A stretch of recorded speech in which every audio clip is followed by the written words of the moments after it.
चलते हैं अपने नेक्स्ट टैब पे। तो अपना नेक्स्ट टैब है पेमेंट का। तो पेमेंट में बेसिकली हमें 3 टैब देखने को मिलते हैं, एक क्रिएट चालान, ट्रैक पेमेंट स्टेटस और ग्रीवियंस अगेंस्ट पेमेंट। ठीक है, तो जैसे ही अपन क्रिएट चालान के ऑप्शन पे क्लिक करते हैं तो ये हमें लेके जाएगा for the purpose of creation of challan. अगर हम बिना लॉगिन करे किसी का चालान क्रिएट करना चाहते हैं फॉर द पेमेंट तो हम इस ऑप्शन का यूज़ करेंगे। बट इसके लिए हमें पहले एक GSTIN नंबर चाहिए होगा ताकि हम इसको और एक्सप्लोर कर सकें।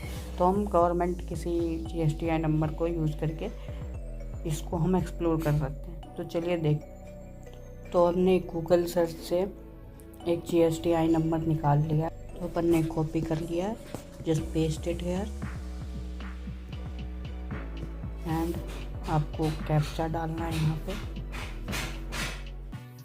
कैप्चा डालेंगे 300721, हमने कैप्चा डाला और यहाँ पे हमें ऑप्शंस आ गए। अब हमारे पास यहाँ पे 2 ऑप्शन आ रहे हैं, अगर आपको मंथली पेमेंट करनी है और फॉर क्वार्टरली रिटर्न या फिर एनी अदर पेमेंट करनी है। तो अगर हम मंथली पेमेंट पे क्लिक करेंगे तो हमारे को 2 ऑप्शन शो करेगा ये। तो 2 ऑप्शन में सबसे पहले आया फाइनेंशियल ईयर कौन सा है और कौन से पीरियड का हम पेमेंट करना चाहते हैं। ये क्या 35%, ये बेसिकली मेनली अगर क्वार्टरली रिटर्न है तो आपको मंथली पेमेंट करनी है। क्वार्टरली 3 लाख है तो 1 लाख आप मंथली पे कर सकते हैं। तो आपको उस केस में इंटरेस्ट नहीं लगता, वही यहाँ पे नीचे में लिखा आ रहा है ये। ठीक है, सेकंड है आप यूज़ कर सकते हैं challan on self assessment basis, but इसमें अगर आपने 35% पे करा है तो चालान इंटरेस्ट नहीं लगेगा, बट टोटल पे कर रहे हैं तो आपको जो विद इन पीरियड है उसका इंटरेस्ट लगेगा पर मंथ बेसिस पे।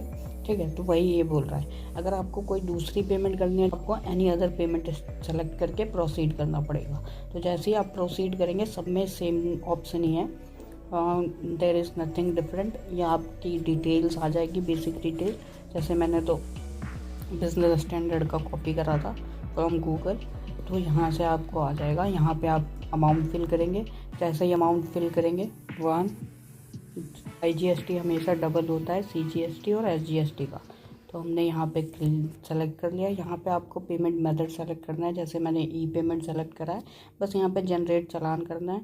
आपसे ये बोलेगा दोबारा आपको एक बार GSTI नंबर डालना पड़ेगा for the purpose of creation of challan, अगर आपने विदाउट लॉगिन करा हुआ है। अगर आप लॉगिन से करते हैं तो that is not required over here.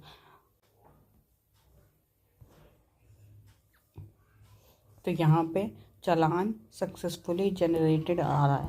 तो इस तरह से हम चालान जनरेट करते हैं किसी भी GST नंबर का विदाउट लॉगिन।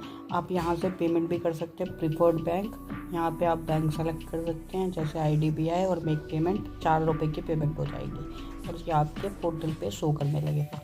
तो ये टैब हमारा ख़त्म हो गया। अब चलते हैं अपने इसी टैब में नेक्स्ट ऑप्शन की ओर, that is track payment status.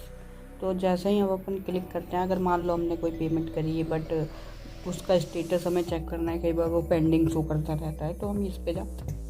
जैसे ही हम पेमेंट करते हैं तो हमें यहाँ पे GSTIN नंबर डालना पड़ेगा और जैसे ही पेमेंट करते हैं तो CPIN जनरेट होता है। CPIN is the payment identification number, and उसके थ्रू हम क्या कर सकते हैं, अपने पेमेंट को ट्रैक कर सकते हैं कि व्हाट इज़ या पेंडिंग है कि पेड हो चुका है, कहाँ रिफ्लेक्ट कर रहा है, that all we can track here. और जैसे ही अपन फिल करेंगे डिटेल और यहाँ पे ट्रैक स्टेटस पे चेक करेंगे तो वो हमारे पे डिटेल आ जाएगी।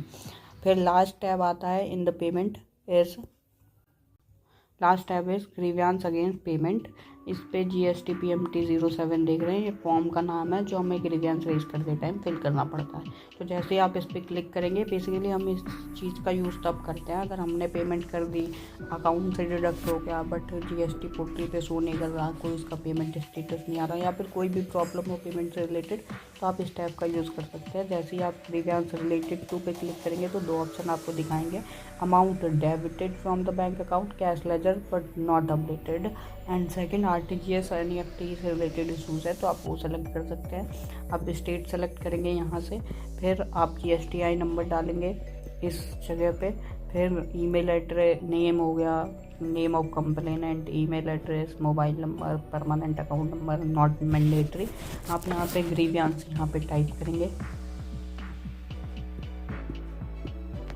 अगर आपके पास कोई स्क्रीनशॉट है तो you can put here screenshot as well यहाँ पे, और आप यहाँ पे कैप्चा डाल के फाइनली इसे सबमिट कर सकते हैं विद 2 ऑप्शन, या तो DSC से या फिर EVC से। तो यहाँ पे अपन ने सर्विस टैब में सारे टैब लगभग कवर कर लिया है। एक यूज़र सर्विस का टैब रह रहा है, यह अपन अपनी नेक्स्ट वीडियो में कवर करेंगे, ठीक है। तो इसलिए ये वीडियो यहीं ख़त्म होती है। Keep subscribing for more videos like this.